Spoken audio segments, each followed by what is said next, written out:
I'm Shae, a home birthing, home cooking, home growing, unschooling, stay-at-home mama to 3 amazing free-range girls. I blog about all these things with the occasional overshare.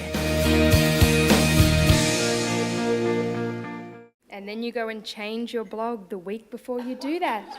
And now I'm free-range in suburbia.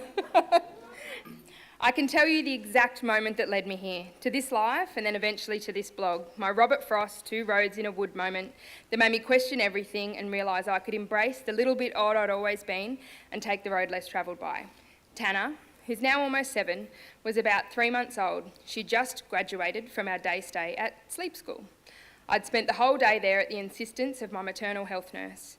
I made the mistake of telling her that I just popped a boob in the baby's mouth whenever she wanted, and the only way that I could get my very sad, screamy baby to stay asleep was to rock her and then to take her to bed with us.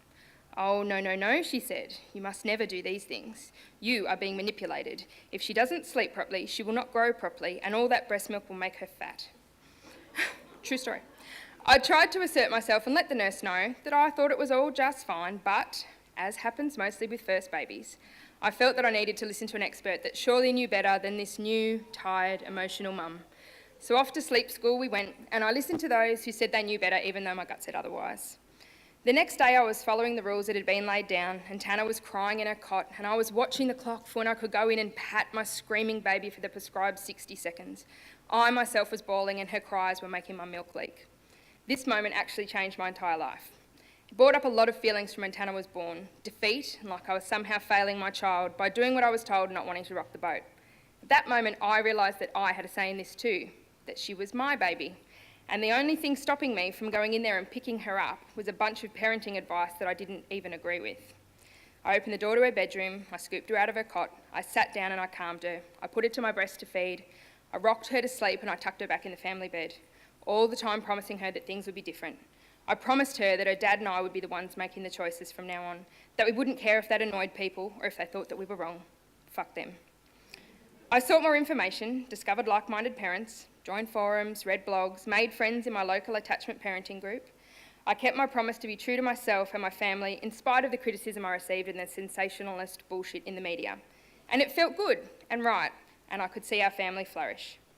So when I was pregnant for the second time, I had the courage to choose the option I'd only briefly considered the first time around. We hired a midwife, and Willow was born into the water as the sun rose on a Friday morning, in our lounge room. Instead of feelings of defeat and trauma like after Tanner was born, I felt empowered. It seemed like a natural progression for us that when Tanner was the age that she could have been starting kinder, that she didn't. Luke and I had many conversations about the things we disagreed with inside of the school system, so again we made a different choice and we opted out. We decided that our kids would learn without school, and we never looked back. So where does my blog fit into this? Why blog? I'd like to say my blog was aiming for big, inspiring things from the start.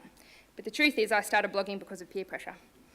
You see, my best friend is Kate, otherwise known as Kate Pickle from Pickle Bums. Yay! She was one of the first people I met at that attachment parenting playgroup when Tanner was a baby, and she'd been talking up the whole blogging gig. I'd had a couple of really crap starts at a blog before, but now seemed like a really good time. I really identified with the home birthing, homeschooling, stay-at-home, home cooking labels, so Yay for Home was born. At home, of course. And it didn't take me long to realise that I had something to say.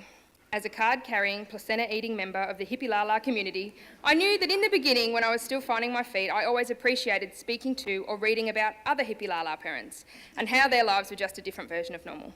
And I wanted people to know that they had a choice, that choosing to birth your baby at home was a legitimate and safe option, that home education was a valid choice, that picking up your baby when they cried or not hitting your kids was okay. And I liked that I wasn't a stereotype. I birthed my babies at home, I co-sleep, I carried the kids around in a sling and they breastfed for years. I'm totally that hippie mum. But I'm also a picture of white middle-class Australia.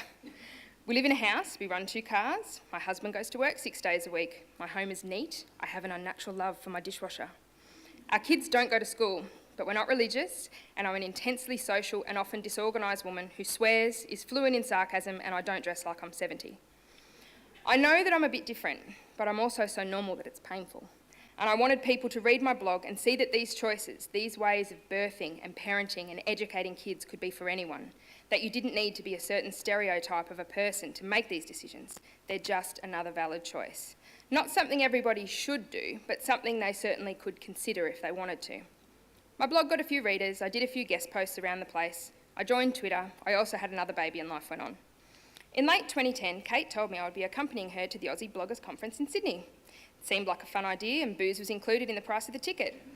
I hardly knew any other blogs or bloggers, but being the extrovert that I am, I just decided I would introduce myself to everyone. I also decided that if I pretended my blog was really popular and that I was as influential as Deuce, that people would at least pretend they read my blog and then maybe go look at it later. I got heaps out of listening to all the speakers. I took notes, I handed out business cards. I hadn't been on a night out in the town in about 6 years. I drank way too much, I danced the night away and proclaimed that some of Australia's top bloggers were now my best friends. Many of you may still be traumatised by sweaty embraces and dance moves. But early in the night, I also made pitches to both Christy from Childhood 101 and Nicole from Planning with Kids to do guest posts about home education, and they both said yes. These posts, along with the networking, friendships forged at the conference, saw a spike in my traffic which allowed me to go to some blogging events. I've got to say the social side of blogging has been a very pleasant surprise. I never guessed that I would make such close friends, or need so many new outfits, or spend so much time on Twitter. I still suck at the behind-the-scenes part of blogging. I'm surprisingly clueless about much of the SEO stuff and I write terrible review posts. I overshare, both in person and online. I'm terrible at commenting on other people's blogs. I get inappropriately drunk at events. I don't care about fancy shoes.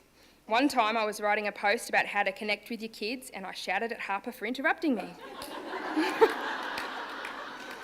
And then I decided a few months ago that I'd outgrown Yay for home and my blog has now been reborn as Free Range in Suburbia. I can't promise it will stay like that forever either.